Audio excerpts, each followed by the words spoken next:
Okay, so this little video is on making chicken rolls. Here are a few of the ingredients, but don't worry if you don't get all of them. The accompanying post will have the full list of ingredients. Just wanted to give you a little idea of what goes into it. And the most important thing is chopped garlic, so frying up that garlic in olive oil is of utmost importance. There's the chicken breast that's been cubed, and there it is fully cooked. Notice how that color has changed. To that chicken breast, I'm going to add some mushrooms. I take a handful of mushrooms, and then I get a little frustrated, and I decide to dump all the mushrooms in there. To that mixture, I'm going to add some spinach. This is actually frozen spinach. It's been completely squeezed of all moisture, because it tends to retain a lot of moisture. Then I add a little salt and pepper to this. Once everything has been completely stirred, I then put it into a bowl and let it cool off because you're going to have to handle it a bit later. And it can cool off while you're working with the dough. I use regular pizza dough. Many stores have it fresh or frozen. I've found no real qualitative difference between the two. Make sure you have a lot of flour at hand. As you can see, it tends to be kind of sticky.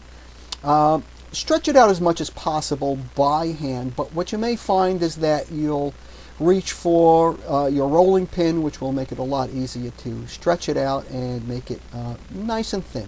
Not too thin, but just right. You know, it's kind of like the Goldilocks theory here. That work surface, by the way, happens to be an old gift that came from Tupperware. It has these circles for measuring dough for making pies and so on. So that's why it tends to move around a little bit. So here we have the dough. It's been completely stretched out as much as possible. And I'm going to cut it in thirds, which gives me about the right amount of dough for each particular roll that I'm going to make. In the next little sequence, we'll see how I take that middle piece and I'm going to flatten it out a little bit more. And then I'm going to put the filling in. It's going to run down the center, of course. And you need to be cautious not to put too much in there. Keep in mind that the dough has to be able to stretch around the filling. And you have to also be able to seal the filling too. So don't put too much in there. Add some grated cheese to this, as you'll see in a moment. There we go with the grated cheese. And what I found in making these rolls is that the best way to do it is to seal up the ends first. So you're going to take the dough, give it a little stretch, a little squeeze, and then you're going to pull the two ends together and then seal it, as you'll see in a moment. There we go. And just squeeze it till it seals up. So you'll do that with both ends, and then you'll work to the middle. By doing it that way, when you squeeze the dough in the middle, the filling doesn't dribble out the ends. That's because you've already sealed up those ends.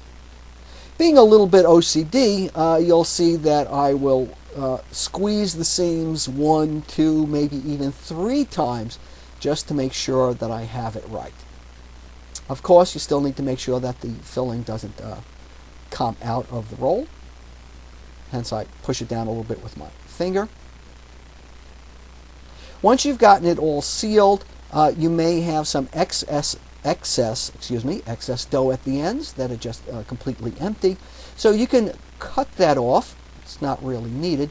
And then you'll just give that end a little squeeze, again, to make sure that the contents don't come dribbling out during the baking process.